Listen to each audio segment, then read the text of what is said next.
Wisdom cannot be imparted. Wisdom that a wise man attempts to impart always sounds like foolishness to someone else. Knowledge can be communicated, but not wisdom. One can find it, live it, do wonders through it, but one cannot communicate and teach it. And this week's opening quote comes from Herman Hesse. Welcome to Surviving the Matrix, ladies and gentlemen. My name is Maxwell Egan. It's a pleasure to be with you once again, and I will be your host for the next hour. You know, ever since I began doing these radio shows back in 2008, the purpose of the shows has been to help people find the power within themselves, help people see the beauty of themselves, and to hopefully help people realize that everybody around them is just as valid as they are. And to help people see their own perspective as being valid, the validity of themselves, the true nature of themselves, so they can learn to love themselves. Because if they do that, and if they really reach that point where they really do find themselves, then you find that respect for others comes by default from that action.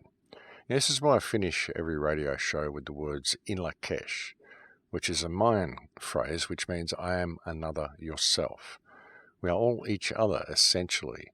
And the moment we realize that and realize that everybody's perspective is valid, then we can heal the world in a really spectacular way. We really can.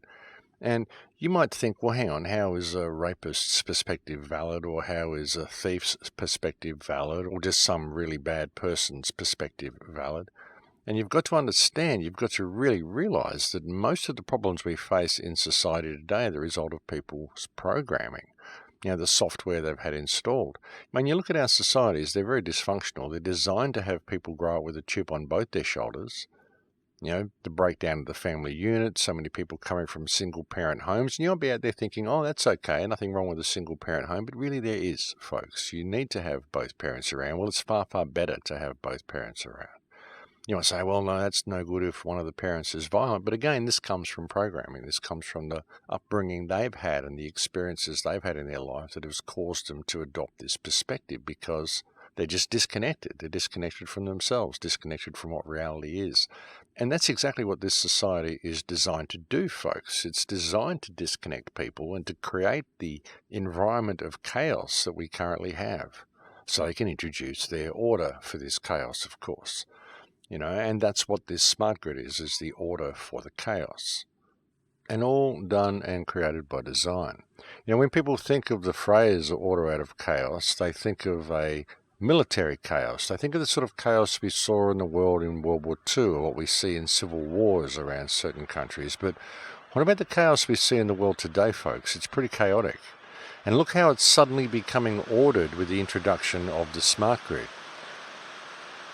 Bit of rain coming here, folks. I hope that doesn't disturb the show too much. We'll just have to put up with it. Actually good to see some rain. But think about it, folks. The order that's coming is this whole 5G social crediting system, the smart grid, all of the stuff that's coming with it, the tech that we're using. That is the order. The tech itself is the New World Order. And it's a difficult thing to bring to people. It's a difficult perspective to bring to people, because people will say, well, here he is using the technology to bring us the message that the technology is damaging and it's bad for us. Well, it's not really the technology that's bad and that's damaging. It's those who control the technology. And this is something I've been attempting to point out to people for a long time, is the fact that the world is run by criminals. I mean, that is a major contributing factor to what is going on here. And with all of the goodness and all the great stuff we can do with the technology, and everything we're inventing, all the cryptocurrency, all the things people are doing, all the conveniences people are creating, if they don't factor in the reality that the world is run by criminals, then it's all going to lead to nothing. And what it's doing, what the technology is doing, is it's removing the physical world from us, and it's immersing us more and more into the virtual world. And the key there is in the term virtual, folks. It's not real. The stuff in the virtual world is not actually reality. You can't physically hold it in your hand. And I saw an interesting article the other day, actually said 31 things that will likely be obsolete by 2020. And these were things such as telephone booths, landlines, magazines, newspapers. They were saying people won't even need hard drives anymore because everyone will keep everything on the cloud. People won't need maps anymore because they've got the GPS on their phone. People won't need keys anymore because it will all be biometric scanning. People won't need passwords because it will be biometric scanning. All of this stuff that's going to be hugely beneficial for us, they're saying. But what it is it's removing anything in the real world and it's putting it into the virtual world, which gives the people who control the system the ability to be able to lock anybody out of their virtual possessions and their virtual bank account and their virtual anything anytime they want to do it. And not only that, but when your entire virtual life exists on the cloud, then it also gives someone else direct access to every single thing that you have and every single thing that you are, every conversation you've ever had, every email you've ever had, every download you've ever made, anything at all that you've done on your computer will be there on the cloud, and all they have to do is say, give me your password, give me a biometric scan, I just want to have a look to see what you're up to, and every single thing that you've ever done online will be all there on display for whoever wants to look at it. Make you feel safe, folks, because that's where we're heading. And of course, as I said, if they don't like what you've been doing, then they can just lock you out of it or just delete everything you've ever done, if they really want to do that. Delete you from existence. And once they introduce a social crediting system, that's what they'll do, folks. If you store all your stuff on the cloud and the cloud suddenly can't be accessed by you because you're down on social credit points, then where do you go for your information? You don't have it on a hard drive anymore. You don't have all your stuff at home anymore. And even when you've got it on a hard drive, it's still not real, folks. It's just on a hard drive. It's not printed up. It's not there on a bookshelf. It's not there in a drawer that you can go and pick up and hold in your hand. It's just virtual. All of this stuff is virtual. And all of our knowledge is becoming virtual as well. And they're putting everything on the cloud, folks, which gives them the ability to be able to lock everybody out of their personal possessions, lock everybody out of their information, and it gives them the ability to be able to control all forms of information, to be able to rewrite history as many times as they want. Now you can look at a reference and, oh gee, we'll go to look at Wikipedia and see what it says. And you go there to check out something and you might go back a week later and find that it tells you something completely different. But it'll tell you that it's never been anything like that. It never edited itself. You just must have got it wrong. The Ministry of Truth from 1984, this is where we're heading with this massive control of information that we're seeing, the Googleization of all information. Google is taking control of everything, and Google, the CEOs of Google, are determining what is and is not truthful. And the censorship is outrageous, folks. If you haven't noticed, a lot of channels are getting penalized and terminated. And again, this comes from the advertising that they have on their channels. This comes from people who partner and monetize their channels. And I warned about this back in 2015, what the monetization of YouTube was leading to, and how it was going to provide the powers that believe they be with not only the ability to censor you and delete your channel, but also to get tabs on you, to get a direct line to your bank account, to know exactly who you are, so they know how they can limit your spending and keep tabs on exactly what you're doing. But if you're not partnered with YouTube and you haven't monetized your account, then they can't have advertising on your clips, and it's a lot harder for them to legally censor you the way they've been doing. But it is getting quite outrageous, folks. People who post the simplest things are getting censored. Of course, any criticism of Israel gets you censored. And they're really doing their best to lock everything down. And a lot of people are going into a lot of fear about this as well, folks. And that's a kind of a dangerous thing to do because, as I've also explained so many times, perhaps in earlier shows as well, life is an emotional mirror. It really is. And a lot of people ask me how I'm able to do what I do and how I get away with doing what I do and how I've been able to do it for so long and how I'm able to just kind of bounce around the place the way I do with no real plans. And it's because it's an emotional mirror, folks.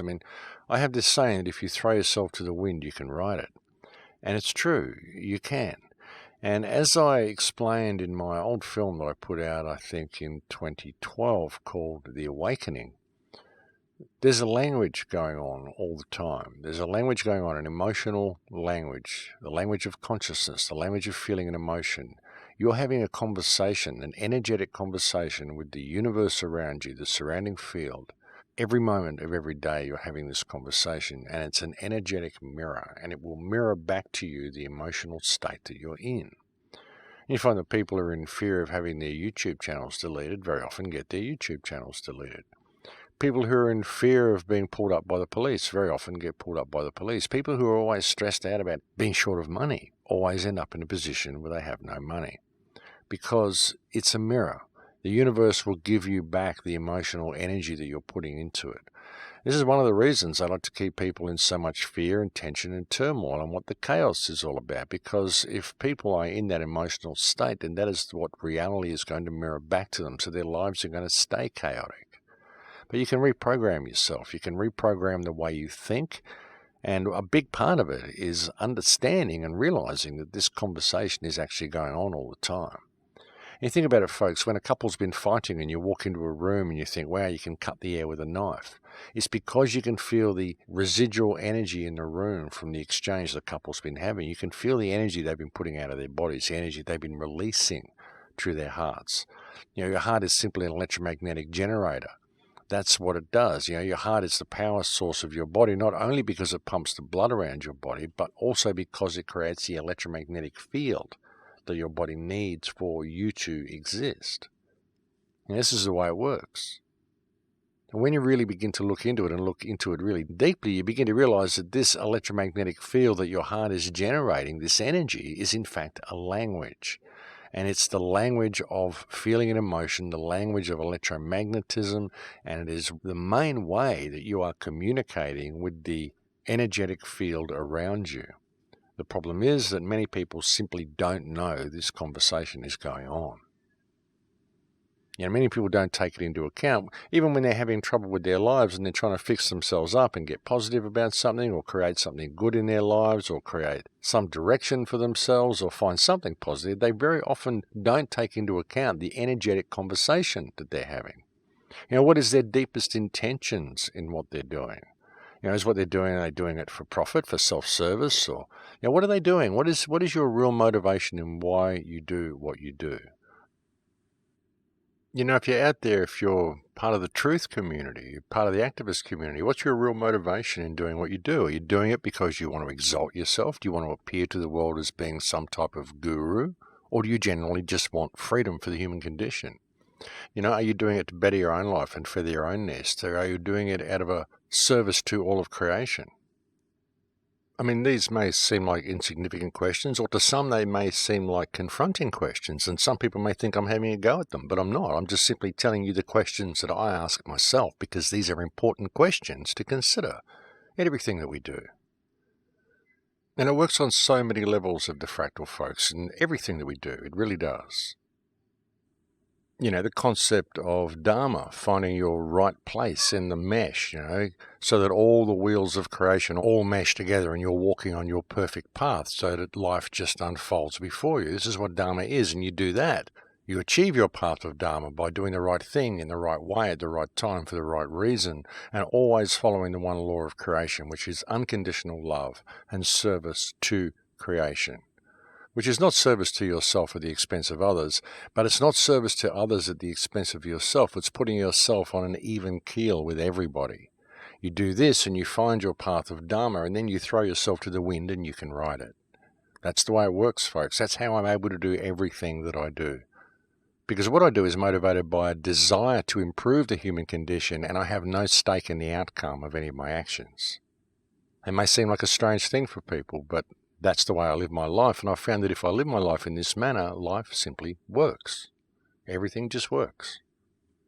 And it may seem strange saying I have no stake in the outcome, but I don't. I don't care about what the results of what I do are. I'd like to see the human race improve the condition that it's in, and that's my motivation for doing it. But if the human race doesn't improve its condition, if it destroys itself, well, it's not my problem. I did all that I could to point out that there was a better way of doing things.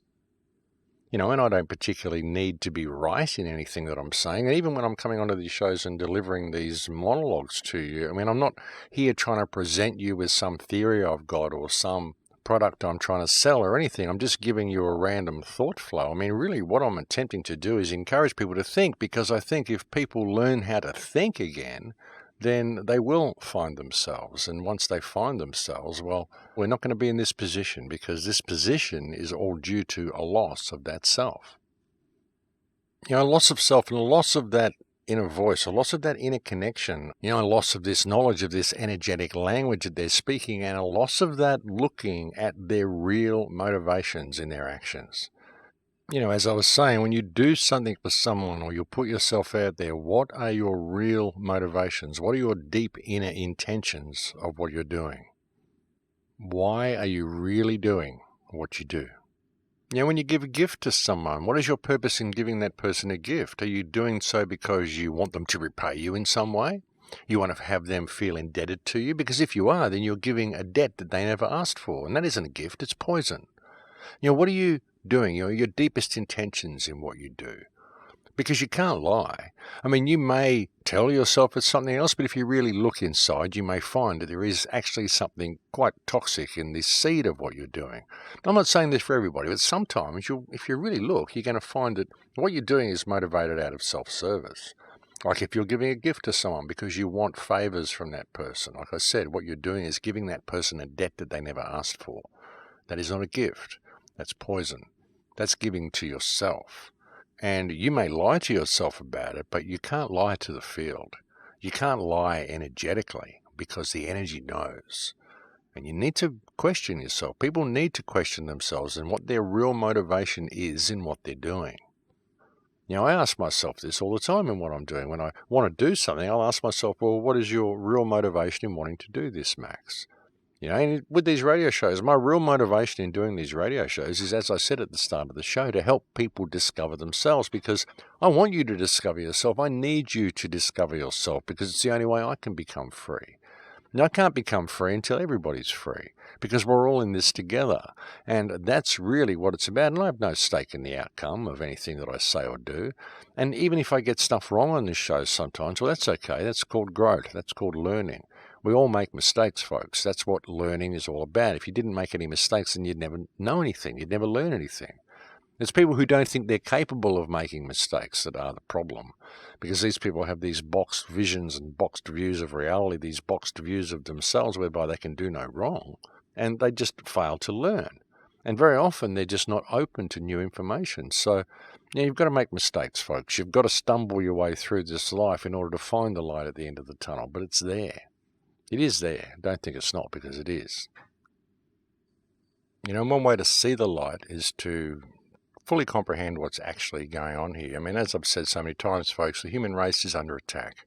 We're under attack. We're being genetically altered. We're being all merged into one race of Goyim.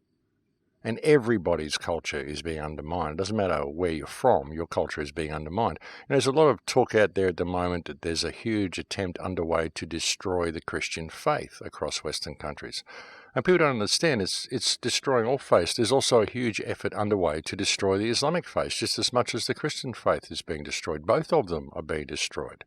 And if you think the Muslim faith and the Islamic faith isn't under as much threat as the Christian faith, then you've got to look at what the Christian world is doing to the Muslim world. You're bombing the crap out of all of these countries, and this is destroying the Muslim faith. It's destroying what people perceive the Muslim faith to be. People perceive all Muslims to be terrorists, and if you're a Muslim, you perceive all Christians to be terrorists because of what the Christian countries are doing to your nation. So they're both being played off against each other, when really, when you look at the roots of both religions, they both appear to be different chapters of the same book. They really do. And there'll be people out there, there'll be Christians who take huge offense to that. And there'll be Muslims out there who take huge offense to that, because they just want to hate the other guys for some reason. And really, that's not what the root of both these religions is about. They're both being played off against each other, and they're both being destroyed as much as the other. There is no segregation between the two in relation to how much each faith is being destroyed. You've really got to step back and look at it. And when you look at the fact that the white races are being destroyed, it isn't just the white races. All the races are being destroyed. They're all being merged together. And all of this transgenderism and all the stuff that goes with that, this prevents races from breeding. And ultimately, it all leads to depopulation and merging what's left into one worker class. And it's happening right around the world, folks. Nobody is safe from it. No faith is being singled out. No race is being singled out. It's happening right across the board to everybody. And the root of the whole problem is that everybody is being played off against each other. Everybody has been trained to believe that the people from the other faith or the other race or the other color or the other creed are all the enemy, when really it's the system itself and those who are sitting at the top puppeteering the whole thing and pulling the strings on everybody else's belief systems. That's what's going on, folks. The world is at war. There's a war being waged against the people of the earth by those who are masquerading as governments in all of our countries, and they're all working together to do it. That's what people need to take into account. Once you take that into account, then yes, there is a light at the end of the tunnel. But until people see that, and while people refuse to see that and refuse to admit it, and while they keep allowing themselves to be played off against everybody else, then we're never going to get anywhere. And this is what I've been attempting to point out to people on the last few shows. For the last few months, I've been attempting to point out all of these racial differences that have been manufactured for people, and the fact that they have been manufactured. We're all in this together. It doesn't matter where you come from. It doesn't matter what your faith is. It doesn't matter what your religion is. It doesn't matter what your nationality is. We are all in this together, and we are all being played off against each other. That's the crux of the biscuit, folks. That's the whole basis of our problem. People's refusal to see this and people's need to hate the other guy. Like I said, there'll be Christians and Muslims who hate what I just said about their faiths being related to each other because they just want to hate. But why? Why do you want to hate? The leaders of both your faiths didn't hate people. You'll both say that's not true. You'll both say, oh no, this guy was that and that guy was that. You're only saying what you're programmed to say. If you go and meet these people, go and meet a real Christian. They're good people. Go and meet a real Muslim. They're good people. People who really adhere to these faiths are good people. And personally, I don't actually adhere to any faiths myself. I have a great relationship with God, and I don't feel like I need any religion to get in the way of that relationship. But for those who do adhere to these faiths, if they adhere to them properly and to the letter, then they're all good people. So there wouldn't be a need for any of these wars, and there wouldn't be any of these wars happening. So you can't blame the Christians or blame the Muslims, because the people who are carrying out these crimes in the name of these religions are not actually being true to their own faith. So we need to step back and look at this. Anyway, like I said, folks, this is what I'm intending to do, is just to get people to put all of these differences down and realize just how much we're being played and what a state of clear and present danger the human race really is in. Because we are. And with this digitization of everything, this is everything that I've been talking about, that report that there's going to be 31 things that are going to be obsolete by 2020, or they're suspecting to be obsolete, likely to be obsolete by 2020. And when you look at it as things such as passwords and hard drives and keys to your car and keys to your house and all this sort of stuff, it's all going to exist in the virtual world, landlines, maps, all of this sort of stuff.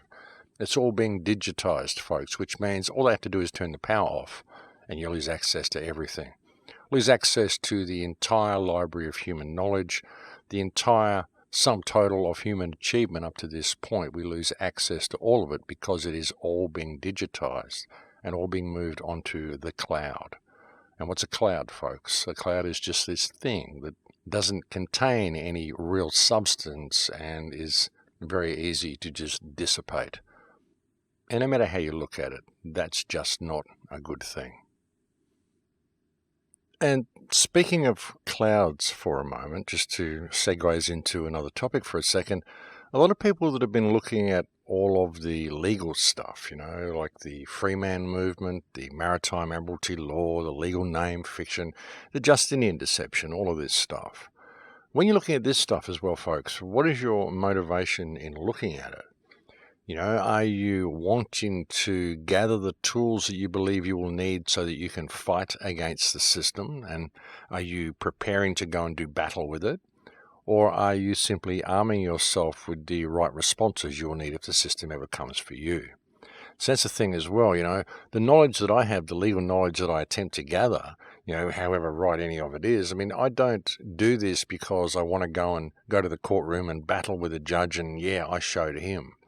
I'm not wishing to go and battle with the system because the system is a fiction. It itself is a cloud. And if you're learning legal knowledge and you're arming yourself with legal knowledge to go and battle a cloud, then what are you doing? Why are you wanting to go and battle with something which is essentially fiction? All you have to do is arm yourself with the knowledge and disconnect from it and have the right words to say to it if it ever comes to you. and to be able to disentangle yourself from its claws if it reaches out to try to clutch you.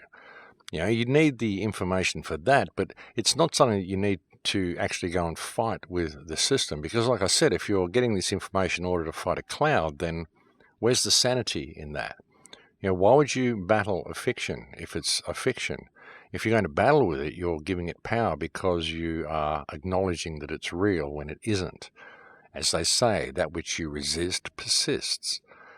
And that's just one way to think of it, folks. I mean, that's just another thing I wanted to mention while we're on the topic of clouds, because I think there's a lot of people that are getting this illegal information and going in there with the wrong motivation. They're going in there with the wrong idea of what they're really doing.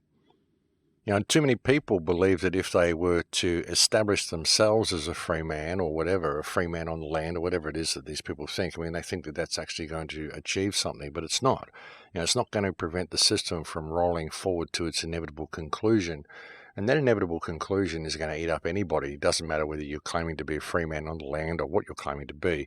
If you're still living in this society, even if you're living on the outside of it, if you're still participating with it in any way, if you're still using money, if you're still using the internet, if you're still using electricity, if you're still participating in this society in any way, then you're going to be part of the smart grid. It's inevitable. There's nothing anybody can do about that, because it doesn't matter how independent or self-sustaining you become, eventually you've got to go and buy something. Buy a shovel, buy a motor, buy a car, buy something. Unless you've got the ability to make all of these things yourself, you've got a mine on your property where you can smelt the steel and make the shovels and the stuff that you need yourself, well, you're going to have to participate in the system to some degree. Everybody does. Doesn't matter how independent they are. Even the Amish and the Quakers still have to participate in the system to some degree, because they've got to come to town, they've got to buy supplies. They've got to give themselves over to it in some way. Everybody does. So that's what I mean. The only reason you really need this knowledge at all is to gain the understanding of how the system works, how the slavery grid works, and in order to have the tools at your disposal should the system come for you and attempt to exert any form of authority over you. If you know that the authority is fiction and you can explain it in the right way, then you can usually get yourself out of the situation. And as long as you've got a crowd of people around you listening. Of course, I don't recommend that anybody start a conversation with two police officers on the side of the road when there's two of them and one of you, because they'll just do anything they want to do. But again, this is just something that I wanted to point out with people looking into all of this legal stuff. Again, what is your motivation in doing that? Are you doing it to just gain an understanding, or are you doing it because you wish to go and do battle with the cloud? Because, as I said, folks, the latter is not really a sane thing to be doing. You need to look at your motivations and all this sort of stuff. But anyway, I think we've reached break time here, folks, so I better leave it there for now. We're going to have a break. Thank you for joining me on the air today. It's always a pleasure to have your company, and I'll be back to speak to you again in a few minutes. Thanks for listening. And welcome back to the show, ladies and gentlemen. And so, as I was saying, people discovering their own personal power, that is the real motivation in what I do. That's the purpose of these radio shows. With all the side topics and tangents that I go off, it's all about attempting to help people discover themselves. Like I said, I need you people to wake up, because I would like to be free. I'd like to be living in a free world, and I can't be free unless other people are free. I can't be free until everybody is free. If there's people here who still believe this system is real, then the system is going to continue rolling out. That's just the way it is. So, people who want a game plan to lead us to freedom, the game plan is for people to rediscover themselves. There really is no other way. And the government's not going to save you. The government is not your friend. I don't know why people are still riding this Trump train thinking that Trump's going to save the day. Look at how he's backstepping and backflipping on everything, folks. Remember he was going to bring the troops home from Syria? He's not actually going to bring them home. He's just going to pull them out of Syria and put them in Iraq, because he believes that Iran is a threat when Iran is not a threat. The threat to the United States is and has always been Israel. The threat to the entire world is and has always been the state of Israel. And that's pretty obvious. And look what else he's doing with Venezuela. The coup in Venezuela that the United States is staging, this is just like I said a couple of weeks ago, Trump bringing the wars home. He still wants to be at war, he just wants the wars closer. So he's creating confrontation on the Mexican border to build his wall, and he's creating a conflict with Venezuela.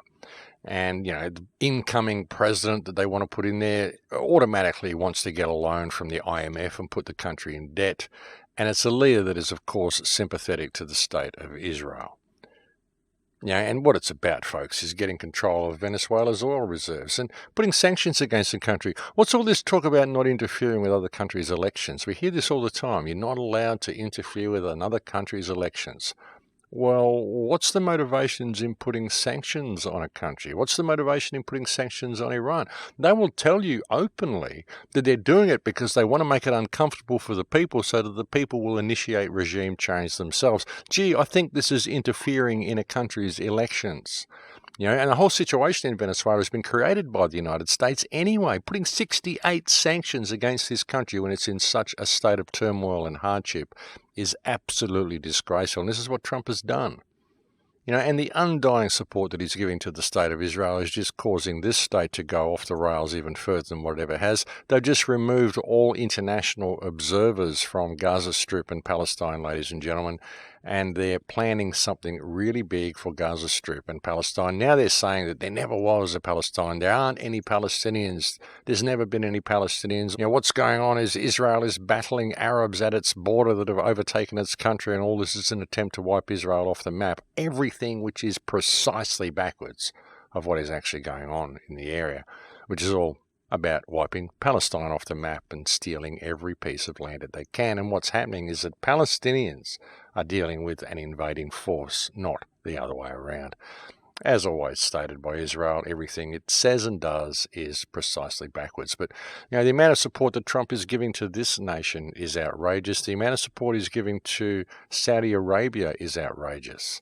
Now, when he's saying they want to go in to save Venezuela because of the humanitarian crisis that's going on there, but at the same time, they're selling billions of dollars worth of arms to Saudi Arabia so it can continue its genocide of Yemen. And again, like I said, at the same time saying we shouldn't interfere with countries' elections, but putting sanctions on a country. I mean, the level of hypocrisy we hear from Donald Trump is just off the charts, folks. But again, it's the same as a level of hypocrisy we've seen from the United States government for time immemorial.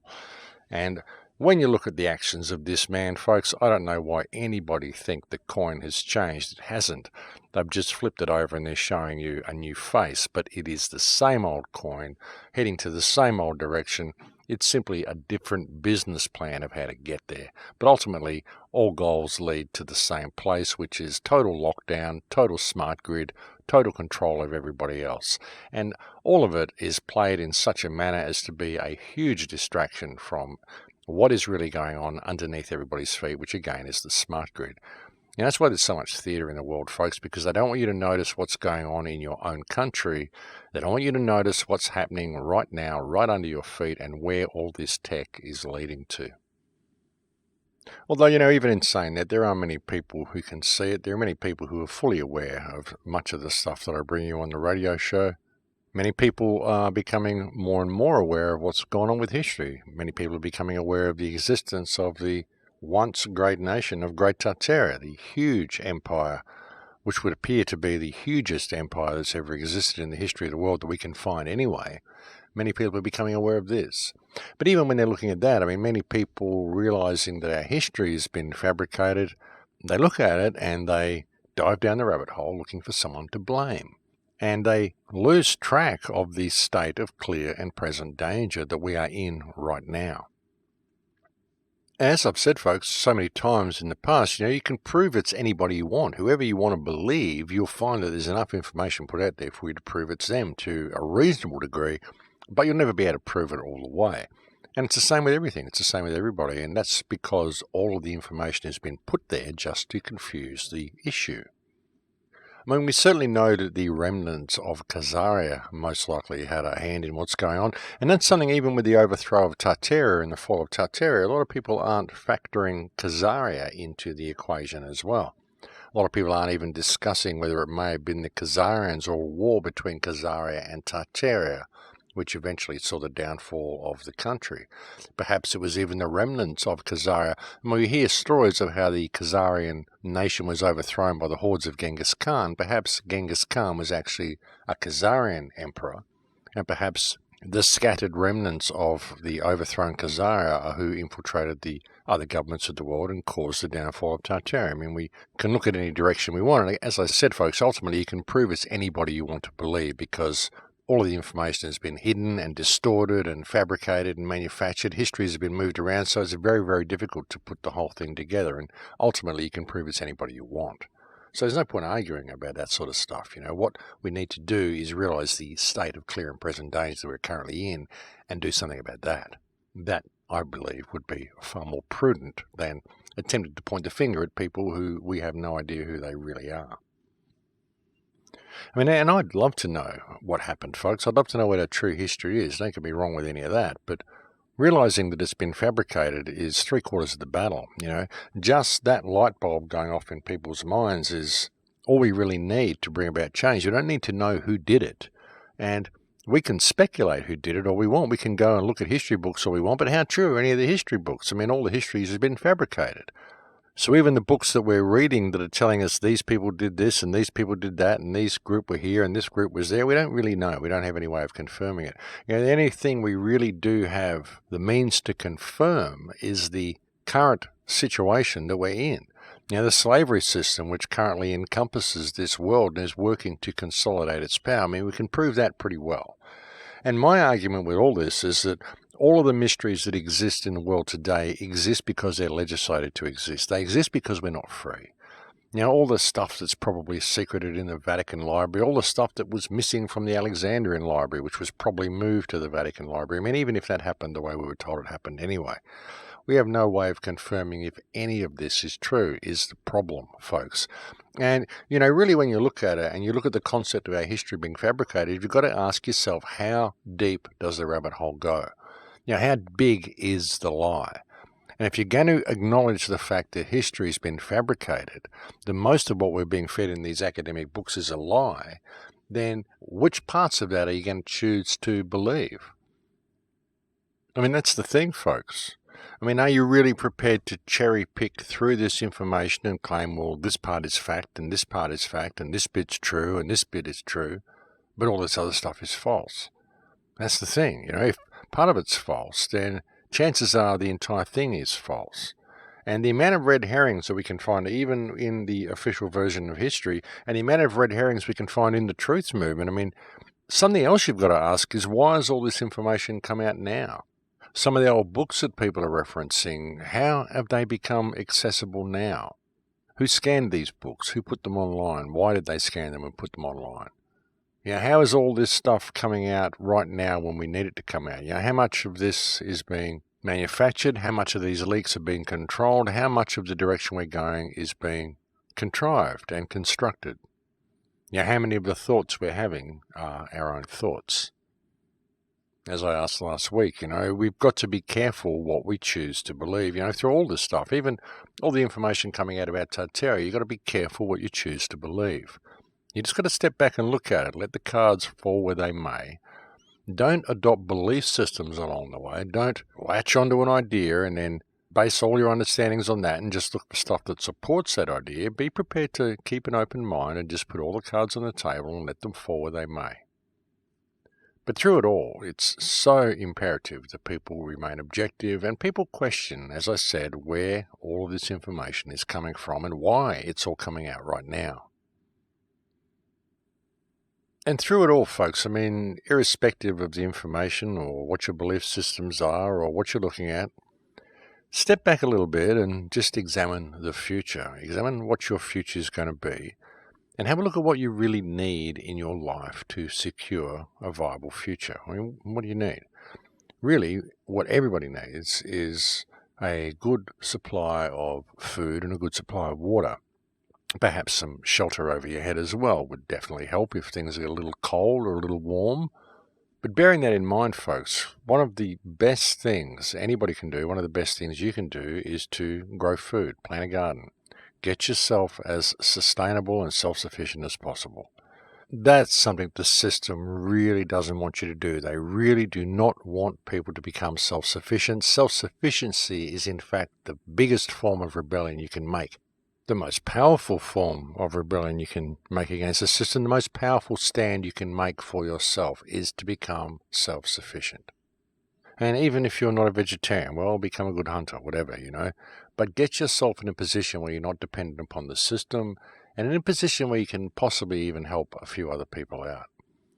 Community gardens and permaculture and all of this sort of stuff, turning the earth into a food forest would be hugely beneficial to everybody.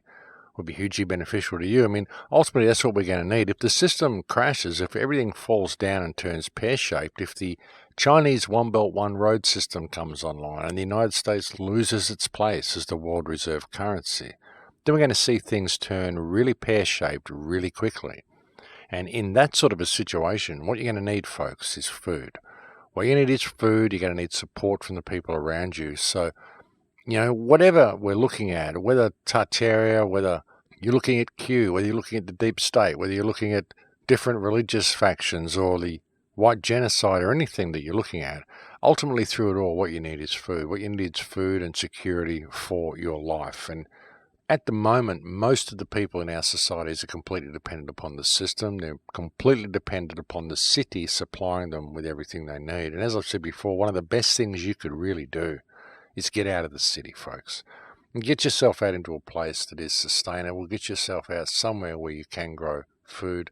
Find a community you can go and join. I mean, there are communities around the place. Finding them may be a little difficult, but, well, I believe that they are there. Apparently, there's people that are doing great things in New Mexico and Arizona. There's whole communities that are starting up in Russia and places like this as well. I'm sure there's a lot of this sort of stuff going on across Europe. So see if you can find one of these communities. And if you can't find one, well, perhaps find some people and see if you can start one. And if you can't do that, well, perhaps just go outside and start planting trees and start planting a garden in your own yard, wherever you can. If you're in a block of units, perhaps talk to the other people in the units and see if everybody wants to grow a different vegetable on their window box. Just do what you can to get a little bit sustainable, and do what you can to break down the barriers with the people around you. That's what's going to make a difference. People have to see that we're all in this together, and as soon as people do see that, well, there's the way out right there. It's just this subservience to the system and people believing the government's their friend and the government's going to come along and save them from the government is the problem. And this is never going to happen. I don't even know why people are thinking this. But again, this is what Trump has kind of done to people. Trump has put this mentality in people. And really, when you look at it, the whole Trump theatre show, again, all it really leads to is a loss of self from people. People aren't looking at the power that they have within them to make change. They're not looking at the change they could actually make if they change their perspective and change the way they interacted with the world. They're just waiting for an external savior to come along, and this time it's Donald Trump. Last one, it was Obama. Remember, everyone was really excited when Obama became president. Everyone thought, wow, this is going to be fantastic. We've got a black man as president, a progressive black man. Everything's going to change. And look how quickly it turned all pear-shaped. And it's the same with the Trump presidency, folks. People will look back on this Trump presidency and they'll go, wow, what happened? What happened? We looked like we were really going somewhere, and then suddenly we went somewhere else. And well, no, we didn't, folks. We're just, unfortunately, still going in the same direction. Like I said, it's just a different game plan, different business model. But ultimately, all roads lead to the same place. And just look at the capitulation he gives to the State of Israel. Did you see how much referencing he made to the State of Israel in his State of the Union speech? It was like he was using that to try to give himself some form of credibility over this whole debacle over his border wall. Yeah, I've shut the government down. I'm doing all sorts of stuff to put the country in hardship. And people are still saying, oh no, he's making the country great again, even though all the government workers are suffering without pay.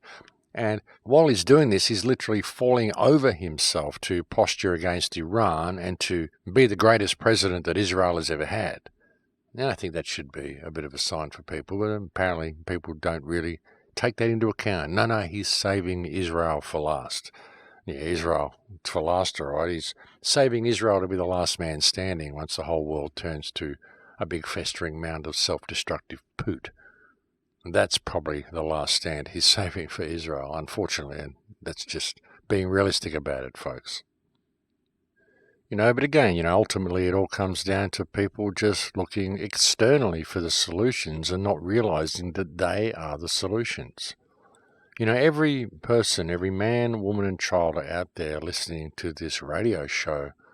You are the solution. You are the resistance, and you are the solution to the crisis that you face in your life.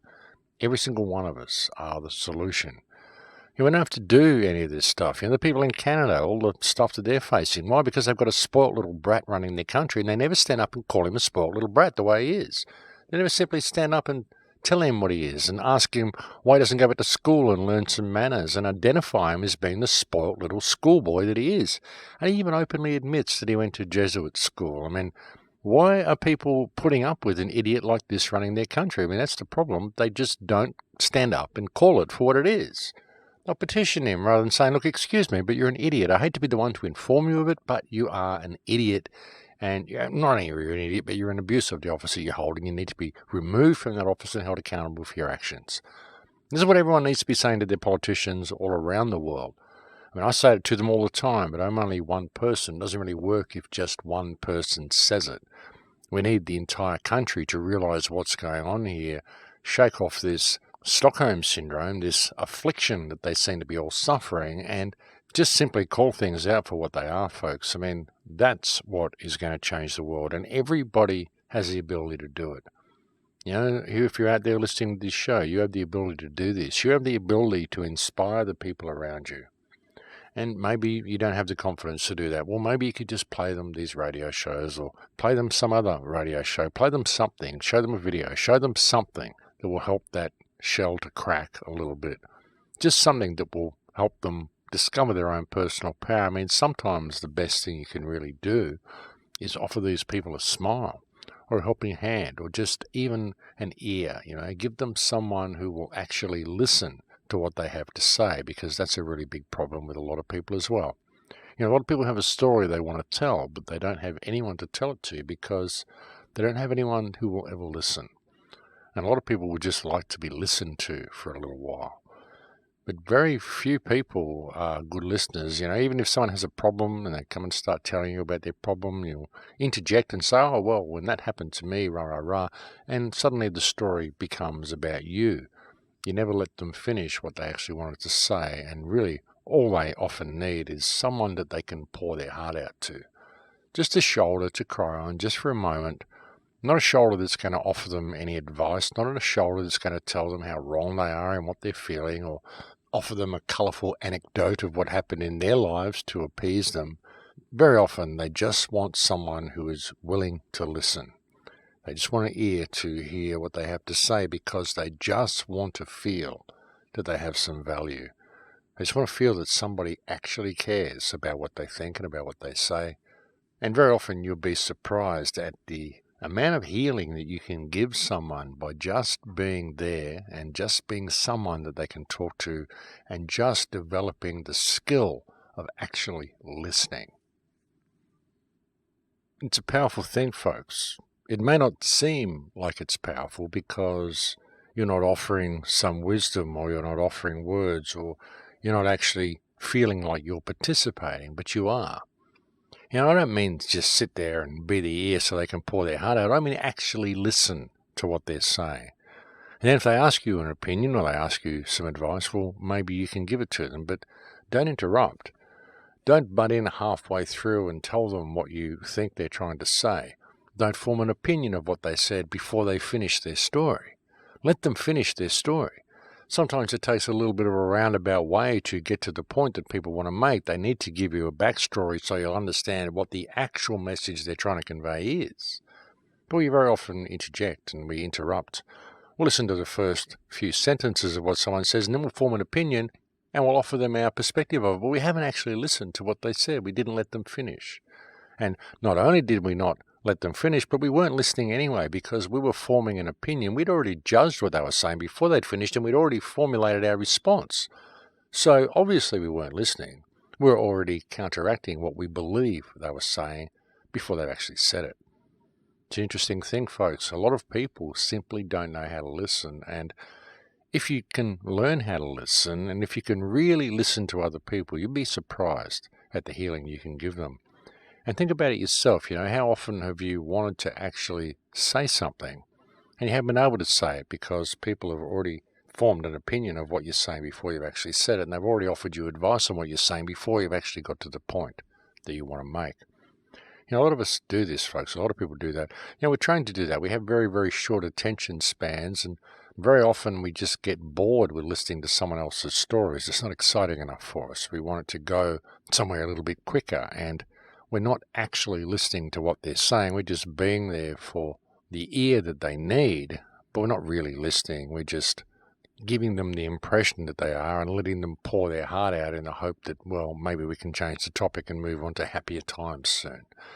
And that's not really what it's about, folks. That's no way to heal people. And really what this world needs more than anything else, and what the people in the world need more than anything else, is healing. We all need this, folks. We all need some deep healing. So maybe that's something to consider anyway. I do go off on some weird tangents with some of these shows, don't I, folks?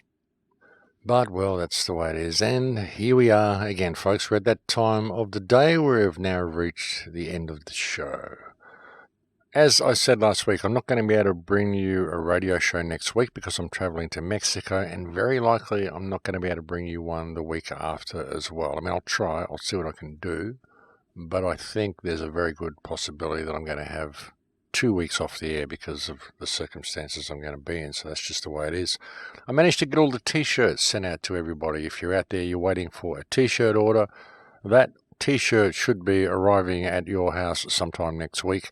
I apologise for the lack of stickers in the t-shirt order. I do like to include a sticker with every t-shirt order that goes out, but I haven't got my stickers yet, folks. They just haven't come in. The print shop is having trouble getting some of the material they need for the stickers, so it's not their fault. They're doing the best they can, but that's just the way it is. And again, I'm going to be speaking at Acapulco next week, and I'm really looking forward to going and doing this event, folks. I'm going to be doing a talk on the 15th, and I'm also going to be doing a workshop sometime over the course of the event as well. I'm still not quite sure what day that will be, but I'm sure you'll find information for that on the website soon, and if not, I will inform you while I'm there at my talk in the afternoon, or in the morning, I think it is, on the morning of the 15th at, I think, 10 o'clock. If you are someone who's going to be in Acapulco, that is when you'll hear me speak. And I'm, as I said, very much looking forward to going and doing that event.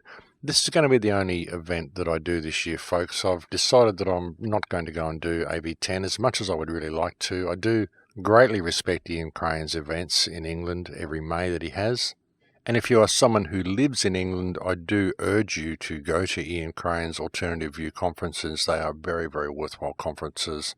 But as I planned last year to have this year off travel, I think I'm actually going to do that, folks. I'm going to do this gig in Mexico because it was booked last year. It was kind of booked last February before I decided I wanted to have time off. But I think I'm going to hold true to my original plan and just go to Mexico and do this gig, and then I'll probably just have a couple of weeks visiting with people around the LA region to make the trip a little bit more worthwhile. It's no good going over there for 1 week. You kind of die of jet lag if you do that sort of stuff.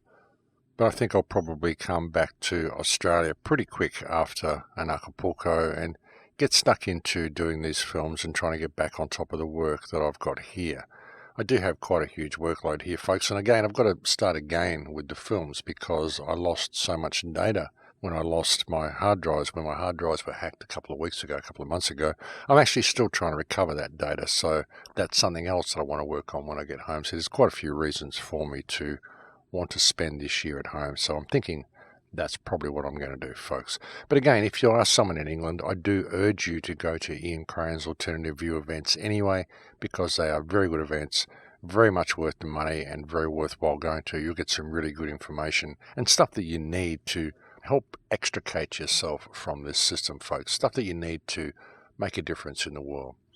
But folks, as always, I would like to send out a very kind thank you to all the people who send me so many kind emails. It's another reason why I'd like to have some time off, folks. I actually get to answer some emails if I can get off the road for a little while. And again, thank you to all the people who support me on Patreon. I could not do any of this if it was not for the support my Patreon subscribers give me. So I really cannot thank you people enough for that help.